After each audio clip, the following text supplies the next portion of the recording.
Una guerra que no da tregua. Los enfrentamientos entre los presidentes de Ecuador y Colombia comenzaron por los aranceles. Daniel Noboa fue el primero en aumentar los impuestos a productos colombianos importados. Luego, Gustavo Petro replicó con la misma medida y ya van en aranceles del 100 y del 75% respectivamente de cada país. A esta guerra comercial se suma una pugna política. Petro salió a defender al ex vicepresidente ecuatoriano Jorge Glass y lo calificó de preso político. Noboa habla de injerencia en los asuntos internos. Además, los mandatarios se han acusado mutuamente de tener vínculos con el narcotráfico. Escuchemos algunas de las cosas que han dicho Noboa y Petro.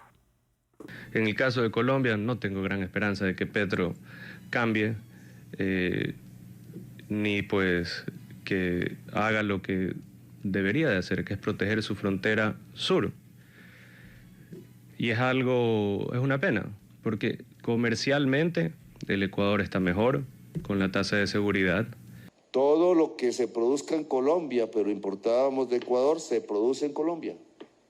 Subsidio, ministra de Agricultura, para que salga más barato, porque sale más caro. Entonces todo lo que se produzca en Colombia y no se pueda exportar a Ecuador por el arancel, debe exportarse a Venezuela. ¿Habrá acaso un final a la vista en esta discusión? Pues bien, es lo que discutimos en el debate de France 24. Yo soy María Clara Calle y le doy la bienvenida a nuestros dos invitados de hoy. En Quito se encuentra Tadeo Hidalgo. Él es abogado y analista político. Y desde Bogotá nos acompaña Rosenberg Ariza, doctor en Sociología Jurídica e Instituciones Políticas. Además, es profesor del Instituto de Estudios Políticos y Relaciones Internacionales de la Universidad Nacional de Colombia. Bienvenidos los dos a este espacio y antes de comenzar, una invitación para nuestra audiencia. Síganos en redes sociales. Estamos como @France24-ES y mi cuenta personal es @MariaClaguirre. Y otra invitación, pueden escuchar todos los episodios anteriores y también a través de Apple Podcast, Spotify, Deezer y TuneIn, buscándonos como El Debate de France 24. Tadeo Hidalgo, comienzo con usted y por lo más inicial de todo, ¿cuál es su postura frente a estas pugnas que han tenido Noboa y Petro? Muy buenas tardes, estimada María Clara. Un gusto saludarles desde aquí, desde Quito. Un gusto de igual manera a la contraparte de Colombia. Un gusto estar con ustedes esta tarde. Bueno, Colombia y Ecuador son países hermanos, son países amigos que deberían tratar y procurar sus gobernantes desescalar el conflicto y encontrar un punto medio de una negociación clara que les permita a ambos mantener las relaciones históricas que por años han sido positivas, con algunos incidentes que los mencionaré a posteriori, pero sin embargo la figura y la voluntad política que deberían tener ambas partes en este sentido es el de trabajar en conjunto para combatir un enemigo en común, que es el narcotráfico, que como lo hemos visto no es un problema únicamente de Colombia o de Ecuador, es un problema a nivel regional. Entonces, para problemas regionales se necesitan medidas a nivel regional. No solo un país puede acabar con un problema, sino necesita también la colaboración del otro país. Con este punto de inicio podría iniciar mi alocución, estimada María Clara. Usted decía, Tadeo, que el narcotráfico es un problema compartido y sin duda es el origen de las diferencias políticas entre ambos presidentes o uno de los múltiples orígenes. Al respecto, Daniel Noboa ha señalado que Colombia y concretamente el gobierno de Gustavo Petro no han hecho lo suficiente para contrarrestar al narcotráfico en la frontera entre Ecuador y Colombia. ¿Es responsable el gobierno colombiano de controlar ese narcotráfico y no ha hecho lo suficiente como plantea Noboa? ¿Es responsable el gobierno colombiano de poder tener una conformación y de poder mantener una actualización con su homólogo del Ecuador y de poder mantener actualizados cuáles son los registros, por ejemplo, de la frontera sur de Colombia y cuáles son los registros de la frontera norte con Ecuador? No se llamaría una responsabilidad como tal, pero sí una especie de coordinación. Sí debe existir una coordinación entre ambos países, entre Colombia y Ecuador, para mantener información, que es algo que se manifiesta siempre en las cumbres sobre seguridad, el hecho de poder intercambiar información sobre los diferentes conflictos, sobre eventuales informaciones que pueda mantener la inteligencia colombiana, que tal vez las pueda desconocer la inteligencia ecuatoriana, y a su vez, de igual manera, Ecuador poder aportarle a Colombia. Por ejemplo, Ecuador en los últimos años se ha convertido en un país en el que sale gran parte de la droga del continente hacia Estados Unidos y hacia Europa. Entonces es necesario saber de dónde viene esa droga, si viene desde Colombia, si viene desde Perú, y poder trazar un objetivo de porcentajes.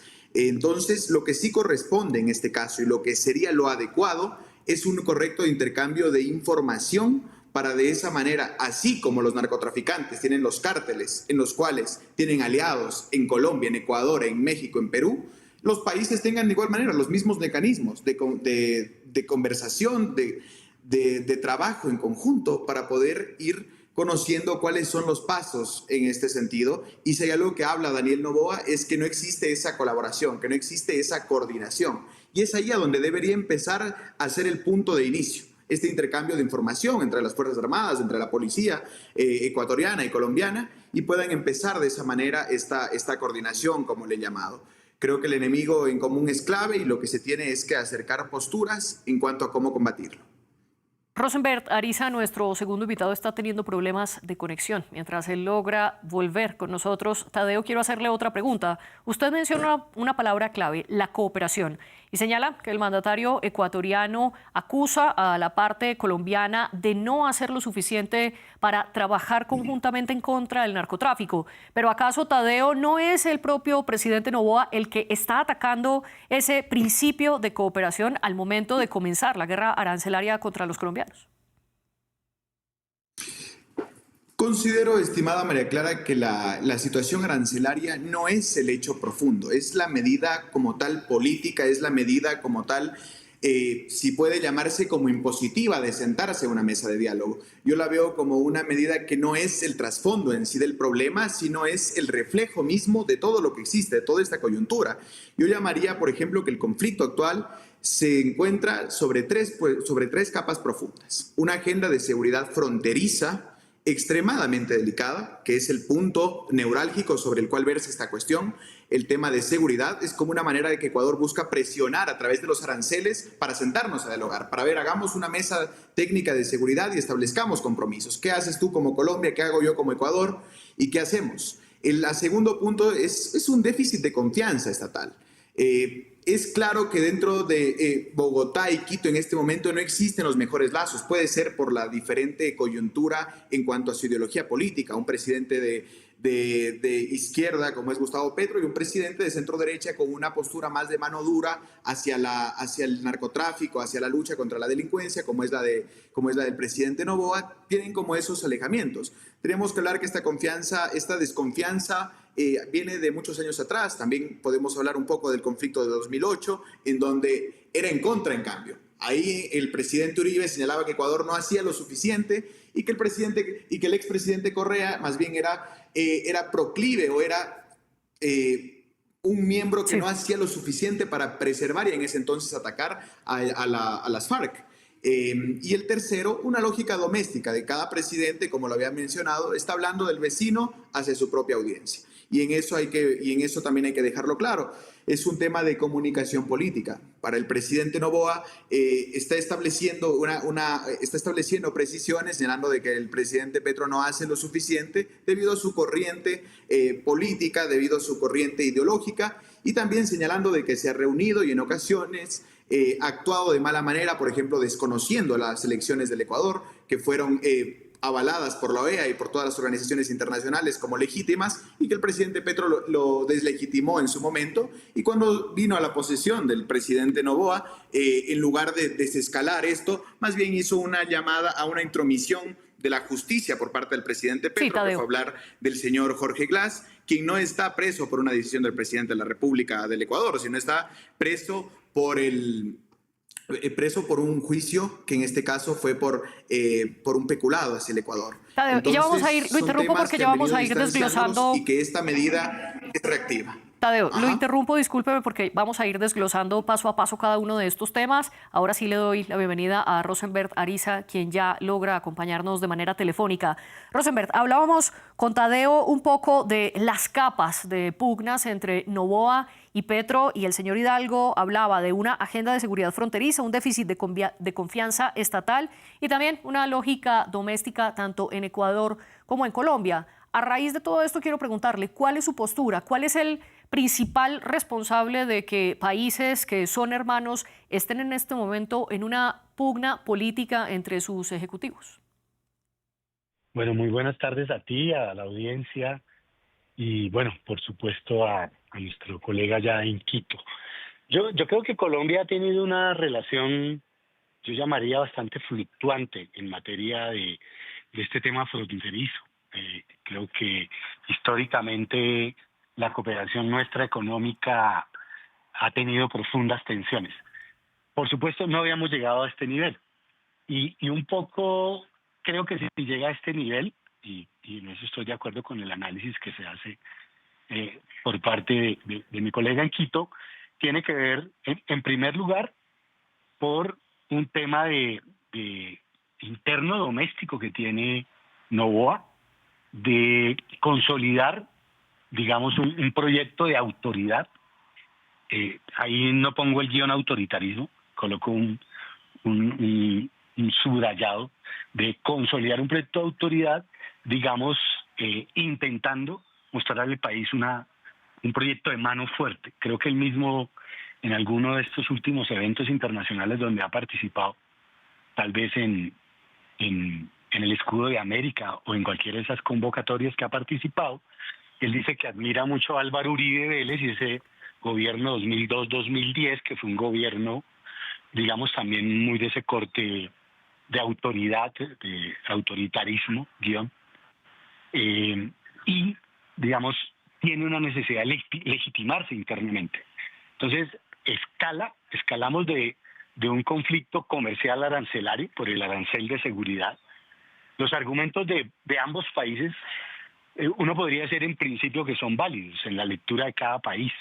Digamos, el tema que tiene en este lado de la frontera Colombia es un tema complejo, de una guerra de 60 años, de un conflicto armado que escaló y ha escalado de múltiples maneras en un crimen multidimensional, pero del otro lado de la frontera de Ecuador también escaló, y escaló proporcionalmente, y creo que hasta ahora es notorio estas empresas criminales que hay de ambos lados y que además se asocian. Es decir, el narcotráfico está asociado en ambos lados, los grupos organizados ilegales están de ambas partes, la ilegalidad que hay es evidente en ambos lugares. Sí. No es mayor la de Colombia ni es menor la de Ecuador. Y ese problema de seguridad fronterizo pues ha llevado a que precisamente, creo que en eso también coincidiría, en que hay una agenda de seguridad fronteriza que tiene un problema, y es el enfoque que tiene cada presidente. El enfoque que tiene Noboa, por supuesto, no tiene nada que ver con el enfoque de Petro, y el enfoque que tiene el gobierno Petro pues no se parece en nada al de Noboa. Pero yo creo que falta un punto que a mí me parece que es el esencial y que no se ha dicho. Y es que Noboa está perfectamente alineado a la estrategia de seguridad nacional norteamericana, a los intereses plenos, absolutos del gobierno de Estados Unidos. Creo que eso no le pone ni comillas, ni le pone absolutamente ningún pero, lo cual lleva a que precisamente el proyecto de seguridad que él está desarrollando es un proyecto de estado de excepción, un proyecto de militarización de la frontera, un proyecto de estado de excepción, digamos, Rosenberg, que dispara y después pregunta, o sea, asume como asumió en la costa caribe el gobierno de Estados Unidos, asesinar violando todas las leyes de derecho internacional humanitario a las zonas que van en distintas lanchas, indistintamente que sean o no sean narcotraficantes, y que por supuesto esto ha puesto una tensión muy fuerte con el gobierno de los Estados Unidos, Colombia en la relación con Estados Unidos. Y señor Rosenberg, discúlpeme, lo interrumpo, para más adelante vamos a profundizar sobre el efecto Trump y la cercanía de Noboa, pero permítame, nos devolvemos un paso atrás sobre ese problema de narcotráfico que, como usted bien señaló, lo comparten tanto Ecuador como Colombia. Pero hay una diferencia, y es que, en efecto, la hoja de coca que luego se convierte en cocaína y que es la base de la cocaína, se planta en Colombia, no en Ecuador. Y de hecho, uno de los reclamos del presidente ecuatoriano es que ellos están cargando con un conflicto que no es propio, pues en Ecuador no se siembra hoja de coca, sino que allí se están estableciendo los grupos para luego enviarla a otros países del mundo, una cocaína que procede principalmente de Colombia, pero también de otros vecinos, de Perú y de Bolivia. En ese sentido, entonces, Rosenberg, el gobierno colombiano no está haciendo lo suficiente para controlar el narcotráfico dentro de sus fronteras. Bueno, yo creo que evidentemente hay, incluso puedo darte un dato que es incluso bastante sorprendente. Hay algunas organizaciones armadas que tienen como dentro de su proyecto, me estoy refiriendo al Ejército de Liberación Nacional, por ejemplo, que opera en alguna parte de esta frontera con Venezuela y también con Ecuador, y ellos tienen como política a ese grupo armado hacer erradicación de cultivos ilícitos. El proyecto de erradicación se ha mantenido y se ha superado. Es decir, no es que se haya bajado, no es menor que en el gobierno Duque, que es el gobierno anterior. Se ha mantenido, se ha superado. Hay datos, digamos, están los datos clarísimos sobre cuál ha sido. El asunto no es que Ecuador sea o no productor. El problema es que Ecuador no solo se convirtió en un punto de tránsito, sino que es el centro logístico clave del narcotráfico de Perú y de Colombia. Digamos, y allí se está precisamente constituyendo una conexión internacional de un problema que es transnacional. Sí. Digamos, si nosotros decimos que el problema es de Colombia porque la cultiva, nosotros podemos decir que el problema es de Estados Unidos porque la consume y el problema es de Ecuador porque es el centro logístico operativo desde donde sale la mayor cantidad de droga hacia muchos países del mundo, desde los puertos de Ecuador y por las rutas de Ecuador. Y entonces allí necesitaríamos esa cooperación Colombia-Ecuador para poder enfrentar las bandas principales, a los choneros, digamos, que han reportado precisamente tener ese control de las rutas estratégicas. Porque en Colombia se produce la droga, pero no se consume en Colombia, tiene que salir por algún lado. Y el primer lugar es la ruta. Colombia responde hasta donde llega. Lo que pasa hacia adentro del país de Ecuador, pues ese es Ecuador el que responde. Colombia no puede responder porque allá alguien recoja la ruta y continúe con el negocio, como nosotros no respondemos porque los puertos europeos no hagan el control del ingreso o no de la droga. Profesor Ariza, lo interrumpo, discúlpeme de nuevo y le pido tanto a usted como al profesor Hidalgo que puedan ser un poco más breves en sus intervenciones para poderle dar agilidad a nuestro programa. Hasta ahora los dos coinciden en que se necesita una cooperación bilateral Ecuador-Colombia. Sin embargo, en la práctica esto no ha ocurrido. Y quiero preguntarle a Tadeo sobre uno de los puntos que señaló Rosenberg. Toda esta pugna política, más allá de las diferencias ideológicas, está siendo promovida también porque Noboa quiere demostrarle algo a Donald Trump y ganarse su beneplácito en la región. No, el presidente Noboa, si bien es cierto, ha establecido una conexión con el gobierno de los Estados Unidos al ser un país que conoce y que tiene los instrumentos para combatir al crimen. Ecuador vino con una política desde el 2008 de desmilitarización. Ecuador es uno de los países que menos se nutrió en armamento, que menos invirtió en su seguridad nacional.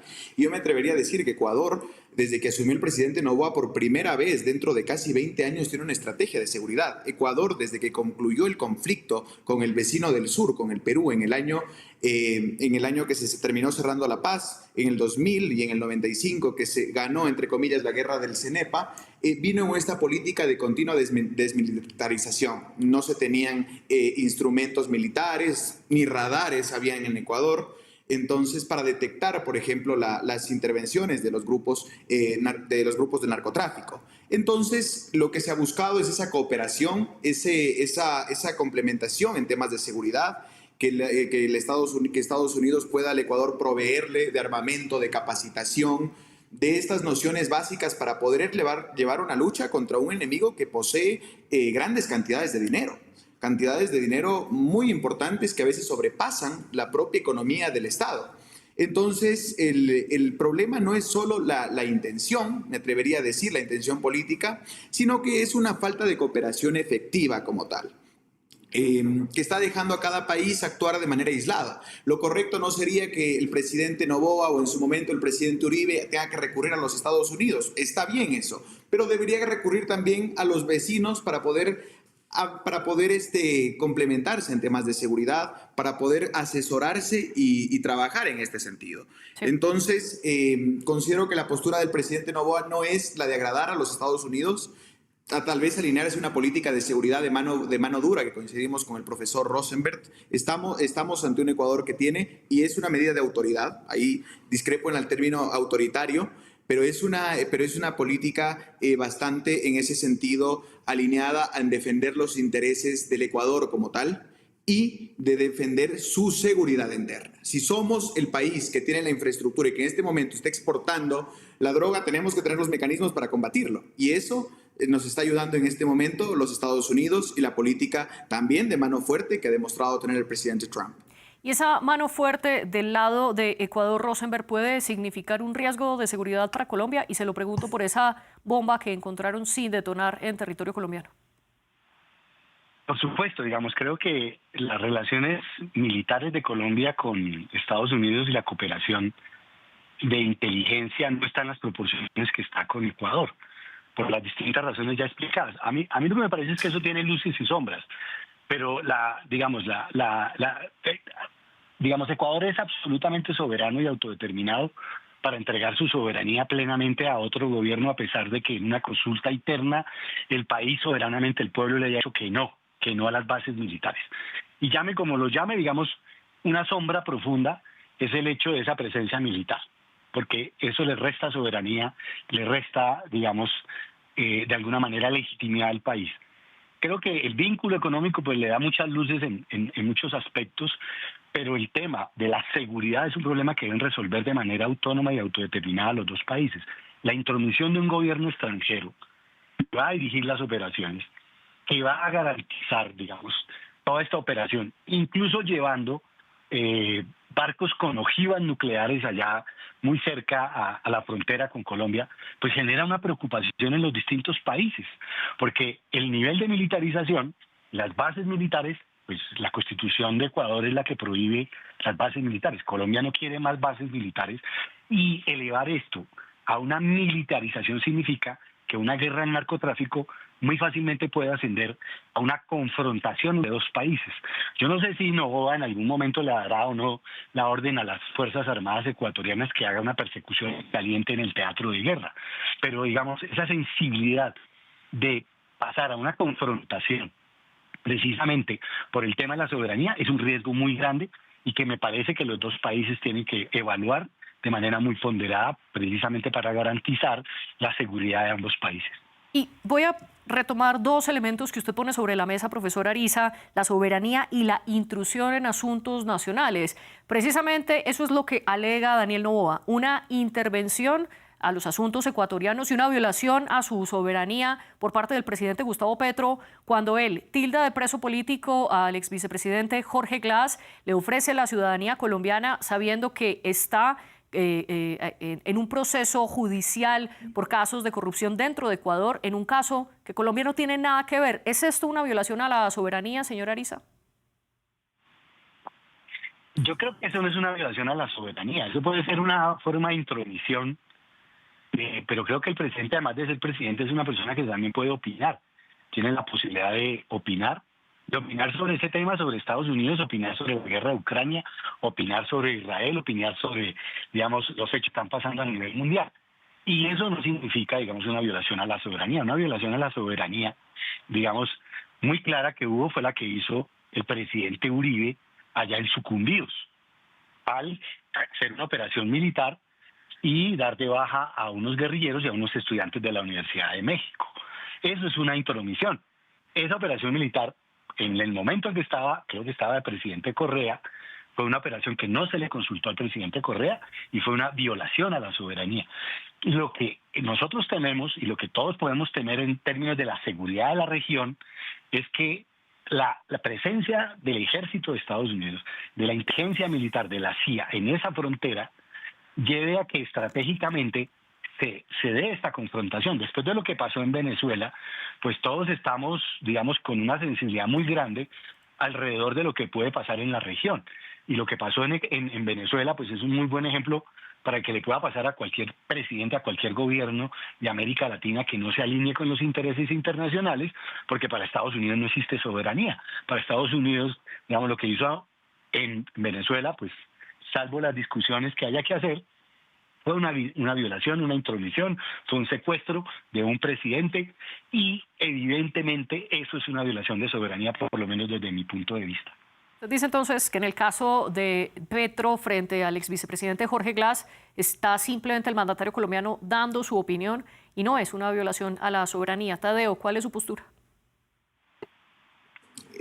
No, para mí no es una afectación a la soberanía, comparto con el doctor Arizaga, no es una violación a la soberanía, no existe, pero sí es una intromisión, ya que no está como lo mencioné desde un inicio, él no está haciendo sobre una decisión del presidente Noboa, y en eso hay que ser claro, es un proceso, y un proceso judicial lo llevan jueces, lo llevan cortes, aquí existen, es más, 2 instancias y luego una instancia de casación en la cual se revisa un proceso. Es una decisión judicial del Poder Judicial, que es diferente al Poder Ejecutivo, que tomaron en este caso un tribunal de que el ex vicepresidente de la República, el señor Jorge Glass, es una persona que ha sido sentenciada no por uno, sino por varios delitos y tiene más todavía en curso. Entonces sí es una crítica hacia el Poder Judicial ecuatoriano, lo cual no es un deber ser de un mandatario cuestionar una decisión judicial de otro país, y en este caso de un país vecino.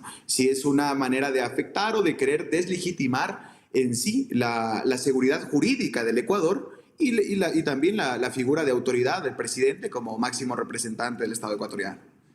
Otro de los puntos de discordia entre Noboa y Petro han sido los señalamientos mutuos de vínculos con el narcotráfico. Al respecto, Noboa ha dicho que Petro aprovechó su viaje a Ecuador a la posesión presidencial de Noboa para reunirse con partidarios del movimiento político Revolución Ciudadana, de seguidores de Rafael Correa, y que algunos de ellos tenían vínculos con el narcotraficante Fito, aunque dice Noboa que él no está seguro si Petro se vio cara a cara con este líder de los choneros. De otro lado, Petro respondió que esto era falso, que él estaba acompañado de sus escoltas y también de la Fuerza Pública ecuatoriana durante todo su viaje a Manta y que esto nunca ocurrió y por el contrario sí señaló abiertamente a Noboa de ser ese presidente ecuatoriano, el que tenía vínculos con el narcotráfico. Rosenberg, ¿esto puede escalar al plano legal como ya amenazó Gustavo Petro o hace parte de esa retórica y de esas diferencias ideológicas que tienen los dos mandatarios? Yo creo que eso queda en el plano retórico. Yo no veo un tribunal competente internacionalmente para resolver problemas de injuria y calumnias entre presidentes. Yo creo que la respuesta más sensata que dio Petro en principio, y me parece sensata, es cuando afirmó lo mismo que le afirmó el presidente de Estados Unidos cuando hizo la visita allá a la Casa Blanca y le contó, primero porque el presidente de Estados Unidos estaba diciendo que Petro tenía laboratorios de coca y le habían informado un montón de cosas que también terminaron en procesos judiciales allá en una corte de Nueva York, que entre otras cosas están cerrados, así como el cartel de los soles, que eso no aguantó nada en el caso de Venezuela. Que pudo desmentirle y demostrarle y afirmarle que era un tema de la derecha colombiana que había difamado todo el tiempo, pero que no había constatado esa información. Me parece que de ambos lados se resuelven tribunales internos esas afirmaciones de si tienen o no tienen vínculos con el narcotráfico. En el caso colombiano, pues está claro que no. En el caso ecuatoriano, si el presidente no tiene ninguna indagación, investigación de carácter jurídico, pues yo creo que queda en esta retórica fuerte entre los dos mandatarios de señalarse y del fake news pasamos al lawfare y creo que estamos usando todas las figuras que tienen que ver con el tema. El gobierno Petro está terminando, está cerrando gobierno y digamos, si yo hago una anotación final ahí, me parece que lo que sí es claro en este sentido de este debate es que Noboa le está haciendo guiño a los candidatos de la derecha y de la ultraderecha colombiana en este momento electoral. Y eso es lo que ha llevado la crisis hasta donde va el momento electoral colombiano. Porque al final Noboa creo que pierde el tiempo un presidente que le quedan 4 meses, 5 meses de gobierno. y debería estar más ocupado en los asuntos internos, es mi opinión. Y retomaré ese último punto para preguntarle a Tadeo. ¿Está en efecto Daniel Noboa haciéndole un guiño a los candidatos presidenciales de la derecha en Colombia? ¿Y hasta qué punto sus acusaciones han sido motivadas por la extrema derecha colombiana, como lo afirma Gustavo Petro? Bueno, sin duda, por lo general siempre se tienen elecciones, se tienen siempre mejores disposiciones de trabajar con uno u otro candidato. En este sentido, lo hizo Gustavo Petro cuando abiertamente se declaró a favor de la candidata a la Revolución Ciudadana, en su momento la señora Luisa González. Entonces siempre han existido como tal estas preferencias, si podemos llamarle, por parte de un mandatario, ya sea por sentirse más identificado con la corriente política o con la vertiente con la cual ideológicamente se sienten más afines, pero yo sí creo que la lucha es que en Ecuador estamos viviendo en este momento medidas urgentes. Por ejemplo, se acaba de decretar a partir al día de ayer un nuevo toque de queda a nivel nacional en la propia capital de la República. Entonces aquí en Ecuador estamos luchando de manera urgente, inminente, y necesitamos que nuestros aliados nos apoyen en ese sentido. Es por esto que así el presidente Petro le queden 4 meses, 2 semanas, esos 4 meses, esas 2 semanas serán de altísima importancia para la gestión de un gobierno ecuatoriano que lucha incansablemente por devolver la paz y la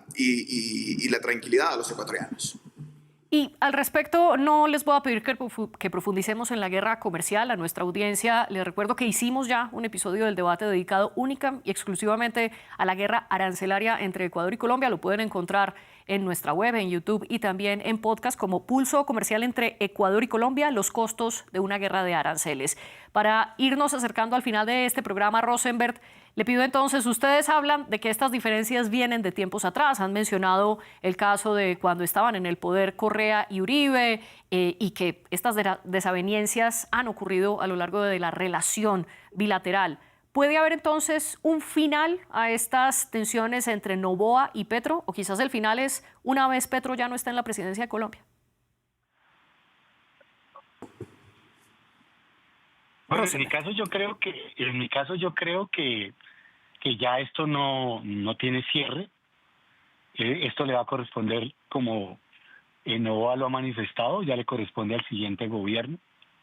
Si el siguiente gobierno es de izquierda, pues yo no creo que vaya a ser muy fácil el cierre, precisamente por las diferencias ideológicas, por la perspectiva de seguridad continental y nacional que tendría el próximo gobierno si Cepeda. Si es muy seguramente un gobierno de derecha, va a ser muy fácil arreglar el tema porque, digamos, harían una asociación triple para la frontera Colombia-ecuatoriana dirigida por Estados Unidos sin ningún problema, lo cual significa que, digamos, con un gobierno pro cambio, es decir, en esta misma perspectiva política del horizonte de Petro, no veo posibilidades, y con los otros gobiernos vería muchas posibilidades de que tenga cierre después de junio, si es que hay segunda vuelta.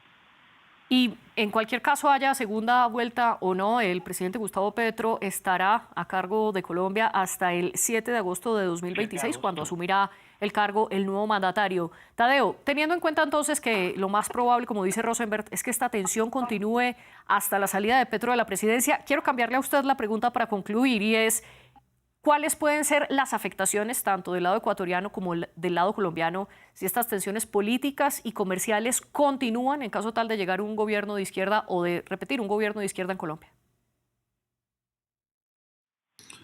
Considero que cada gobierno tiene un punto de vista diferente, e indudablemente si gane el candidato, entiendo, afín al gobierno de Gustavo Petro, que es Iván Cepeda, se abre una nueva puerta. De todas maneras, se abre una nueva puerta, una nueva forma de diálogo. Creo que de Ecuador no ha faltado esa intención de dialogar. Prueba de ello fue la reciente cumbre que tuvieron en las hermosas Islas Galápagos el presidente Noboa y el presidente Petro.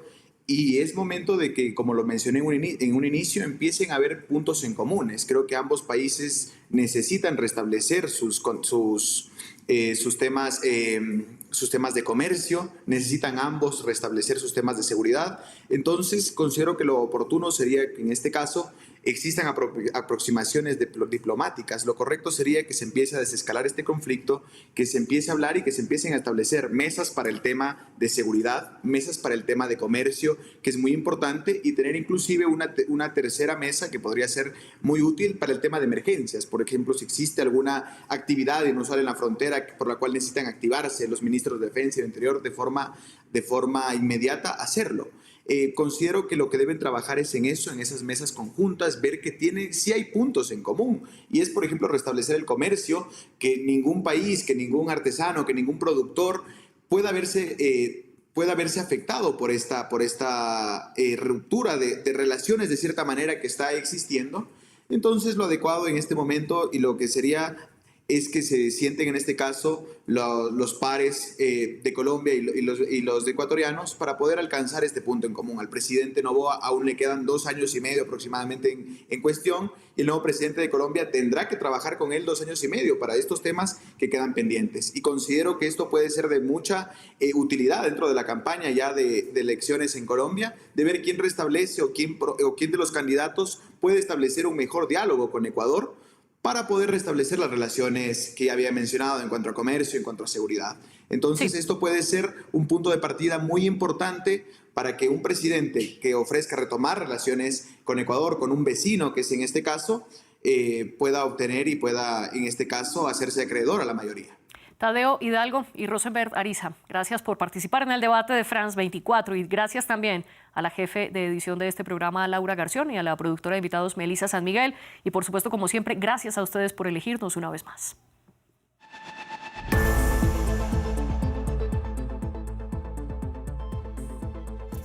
Recorra una región en constante evolución. Sus sensibilidades, luchas y conflictos en contexto. Una travesía por Medio Oriente con escala en France 24. Expreso de Oriente, presentado por Gabriel Colchen, en France 24 y france24.com.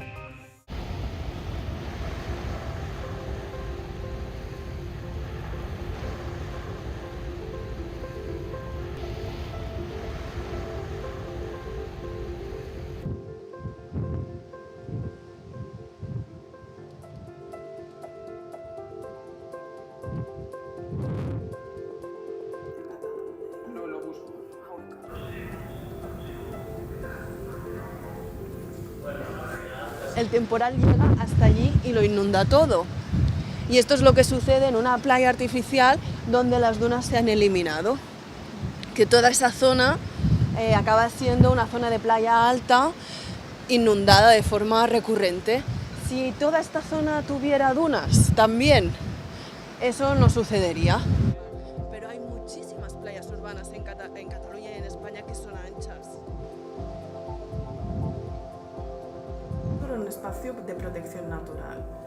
Entonces esto también aquí se ve en los años. No nos tenemos que extrañar que los paseos marítimos se nos erosionen, porque la regeneración artificial ya no tiene cabida. No tiene cabida en parte porque es muy costosa económicamente, pero su mantenimiento también es muy costoso y es muy poco eficaz. Al cabo de pocas semanas, meses, desaparece la arena, se es erosionada. Entonces tenemos que buscar otras alternativas. En ese contexto, el ayuntamiento decide restaurar dunas de forma natural, con retentores eólicos.